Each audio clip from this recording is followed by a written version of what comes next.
As far as in this case is concerned, I am extremely upset. I believe the investigator, I believe the whole entire Bibb County dragged their feet on it.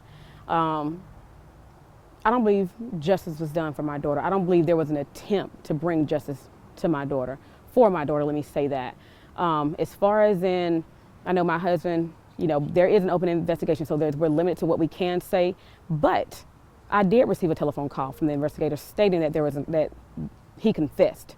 He didn't ask for details, meaning I'm wanting to know what happened. I wanted to know where my daughter is, but they're not telling me anything.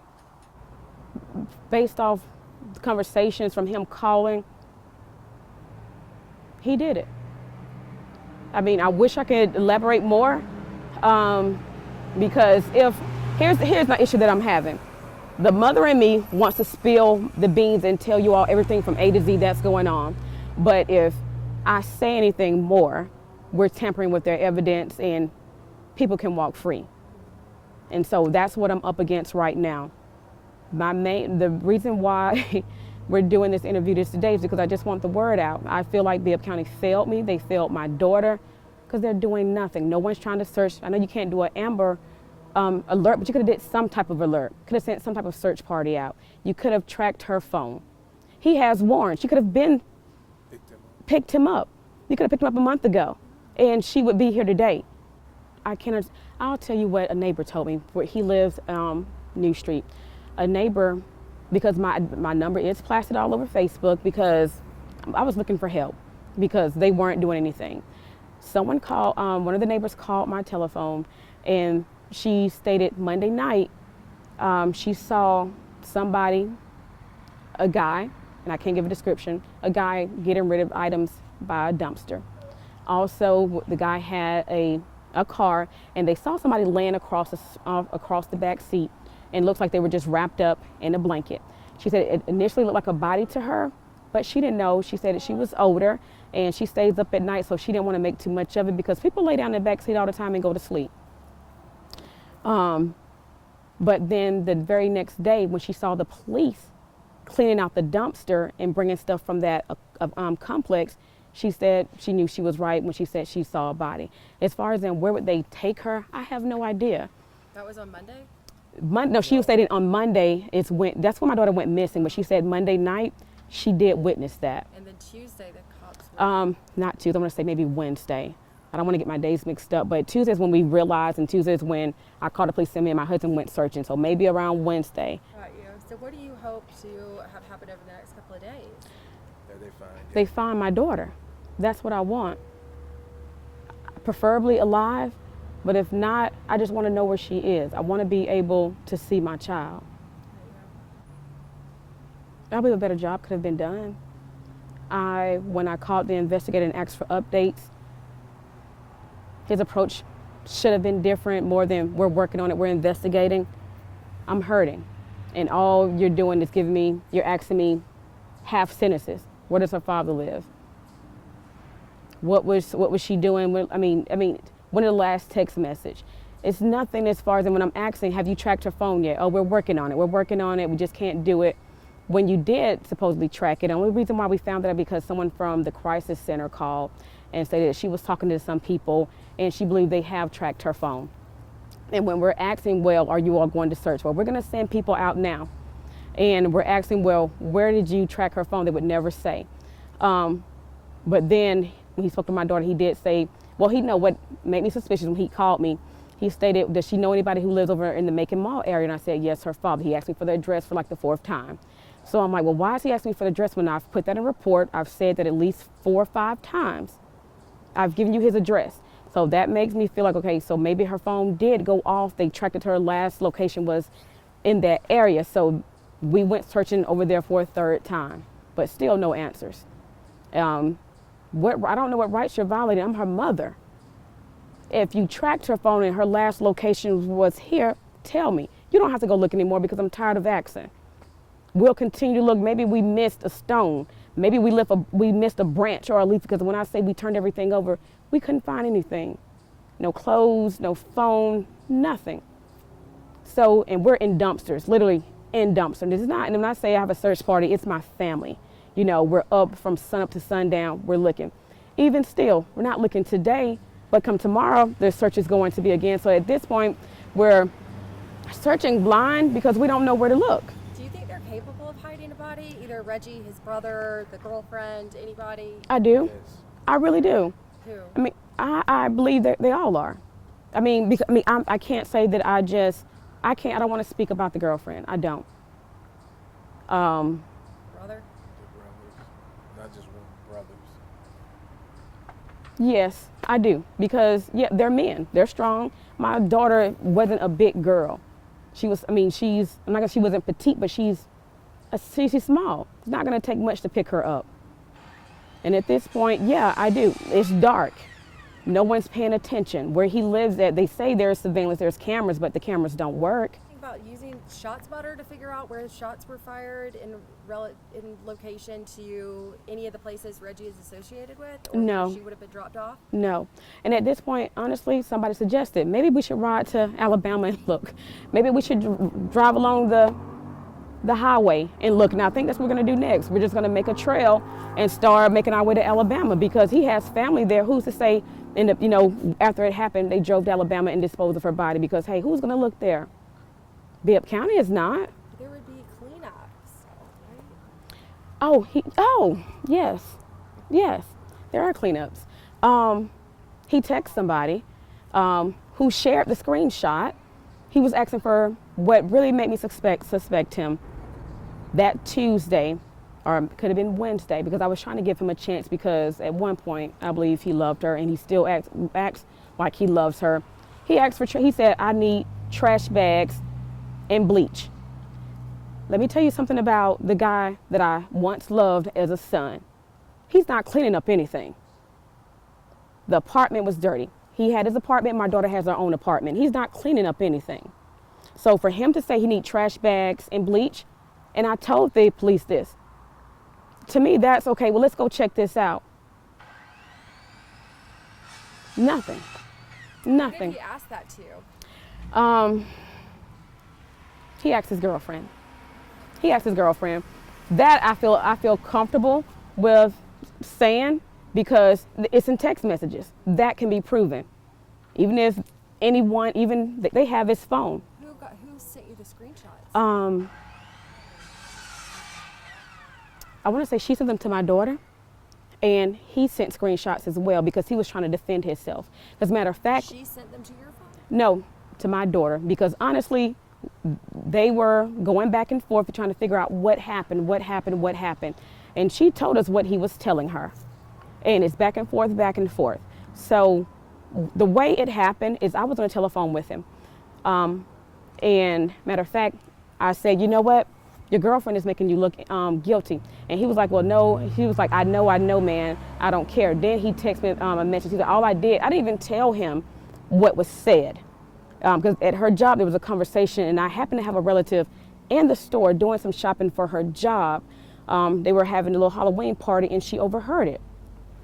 And so when I brought it to him, I didn't even tell him exactly what was said, because honestly, it is third party, it is hearsay, but he basically confirmed it for me. He did confirm it. And after I said, your girlfriend's making you look guilty, he said, yeah, I know, man. I don't care. All I did was tell her I need trash bags and bleach. I never told him that's what she said. He volunteered that information. I have that in text. I've sent that to the police. And you would think at that point still they would have went looking for him. But no, it's me, my daughter, my husband, her father, everybody else looking for clues, trying to find him. There are other individuals involved, but we don't know who. They're being investigated. Let me say that they're still being investigated. That's all I can say. Where would Gabby be right now if foul play did happen, or if Reggie was involved in something? I don't know. I never thought anything like this happened, so I can't say where she would be. I have no idea. When Reggie talked to me, he was calm. Well, I don't know. He played the role. I don't know where she is. I asked him where you were the last person to see her alive. I dropped her off. Where? He said he dropped her off in front of her father's apartment. He lives on Mercer. So that's the first story. He said I kept going because her boyfriend was coming to pick her up, and she didn't want us around each other. And so when I go to a neighbor's apartment to look for video footage, she plays the video footage for that night between 9 to 12. There is a car that slows down that fits his vehicle's description, but it never stops, never stops. And when that is brought to his attention, what happened is my daughter was on the phone, and she was like, well, we saw a car, but we didn't see Gabby. He was like, well, you saw my car, so you know I was there. Then she turned around and said, well, your car never stopped. Then he changed his story and said, well, I didn't put her off in front of your father's apartment. I put her off on the curb. And I'm like, well, you've been telling us for the past 2 days you put her directly in front of his apartment. She sat on the curb. But that's not Gabby. It was cold that night. She would have went in the house. Her father's door is always unlocked, and my daughter, she doesn't like cold weather. She's not going to sit outside. She wasn't dressed to be outside. Where were the kids supposedly that night? With him. Okay. With him, supposedly with him. That Monday night, he picked them up from my house around 7:36, around that time, because my last text message from Gabby was at 7:06 stating, I know what I said earlier, which was, do not let Reggie pick up the children. He cannot pick up the children today. And so when I got the message from her to let him, I said, so what happened? Has the situation changed? Because her concern was, she felt as if someone that he's around mistreats the children. He told her about what was going on. So she did not want him to pick up the kids. And so for this change of events, you just told me not to let him pick them up, and then you turn around within the hour, he's coming to get the children. And that was off to me. That was strange. I can only tell you what he tells me. According to him, after he met, so the boyfriend dropped her off at his uncle's house so he could pick her up. Why, I don't know. Well, I know that it's a different story now of why that happened, but I'm not at liberty to say. So the children's father, Reginald Harris, picked her up, and he stated they pulled into his driveway and they just sat there. Then they went up to Party City, and then after they left Party City, they drove around for 3 hours. So I'm sorry, I have ants biting me. And she didn't like Gabby. I'm gonna be honest, I never met her, so I can't say that she didn't like Gabby, and I don't want to say that about her because I don't know her, and I'm not even sure about what that dynamic was. He's called my husband. He has. Mm-hmm. What is he saying? He's crying. He's boo-hooing. Oh, at one point, we received text messages. He told us, "Let me see my children, and I'll tell you everything you need to know." To me, you're getting ready to confess and tell me what happened. And like he called. He keeps calling. The only reason my husband keeps answering the phone because we're hoping that he just tells us where she is. At this point, I don't care about him being in jail. I don't care who else was involved. At this point, I just want my daughter. I just want my daughter back. But yeah, he calls, he cries, and I'm not allowed to say what he tells my husband, but I'm angry. And he calls on a recorded line. When you're calling collect, it tells you the line is recorded. So the police know what he's telling us. I just wish they would go do something about it. Why can't you tell me what he's saying? Because we would be interfering with their investigation, which doesn't appear to be going anywhere. And I'm not, because I don't know where they are or what they're doing in their investigation. I don't know. Just like when I asked them to track her telephone, they're telling me that it's violating her Fourth Amendment right. I'm like, she's missing over 24 hours. What rights does she have at this moment? I just need to find her, because if she's still alive somewhere, we have the opportunity to save her life. Where did her daughter I know she said that she was laying in blood. Is she able to tell you where that was? She didn't say. And, a couple of days ago, she's telling me other things. She's stating that Reggie shot my Gabby. And I'm like, I don't, because she's 2, I do question it. But with my granddaughter, she's very intelligent. She'll repeat what she hears, and if you do something, she's going to tell. Like if my husband's not, because of his health conditions, he's not supposed to be drinking sodas. Mama, Papa drinking sodas, Papa's eating this, he's in it. So she will tell what she sees. She even gave an incident that had nothing to do with us, where Reginald was fighting his girlfriend, and my granddaughter was in the car with him. And she comes, as he's bringing her up the stairs, she tells me, and she keeps looking back at the car, and then he looks at her and laughs and says, oh, she's getting ready to run her mouth. And I say, Layla, what's going on? And she says, the girl's name, and I'm not going to say it. She put soda on my Reggie. She slapped my Reggie. Reggie hit her. Then I told him, you know, whatever you have going on, leave my grandchildren out of it. Do not do this in front of their babies. Why would you even do this? And so from that point on, I didn't know he was still around that person or whatever. But, and I'm assuming, you know, he was telling my daughter everything that was going on. And so that is what led up to her disappearance. Oh, yes. Yes. So, because we have no one helping us as far as outside of my family, you know, we're walking the streets, we're knocking on doors, we're searching ditches. I went to his apartment. They did a well check for me. They just basically went in and peeped their head in. And so they didn't really look. I didn't like that, but hey, what can I do? But I went to the house where his family lives at. He actually told me to come inside the house and I can go search the room, but I didn't because no one was there. But there are neighbors who said they heard gunshots. At where? The address on Pine Hill coming from inside the house. We've talked to his family. His family was on the defensive. Well, Reggie didn't do anything. You know, he wouldn't do that. We're not monsters, but they're upset that we want him to go in and give a statement. He refused to give a statement.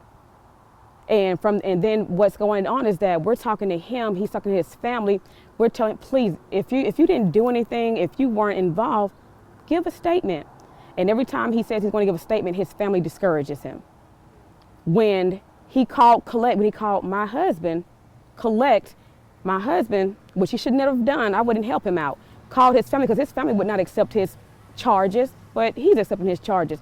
His father is telling him, just go in and turn yourself in on these assault charges, but don't tell them anything else. They ask you anything about what's going on, get an attorney. But if you're innocent, if you have nothing to be afraid of, if you did not hurt my daughter, why not tell me? Why not clear your name? Tell me step by step what happened. What does he do for work? Nothing. He was working for Georgia DOT up until the shooting incident. And after the shooting incident, he didn't go back to work. He did apply for Geico. That's where my daughter worked. Even though she was trying to get away from him, you know, he went and got a position. She works in customer service so he could watch her. So, and he was supposed to start this month on the 6th.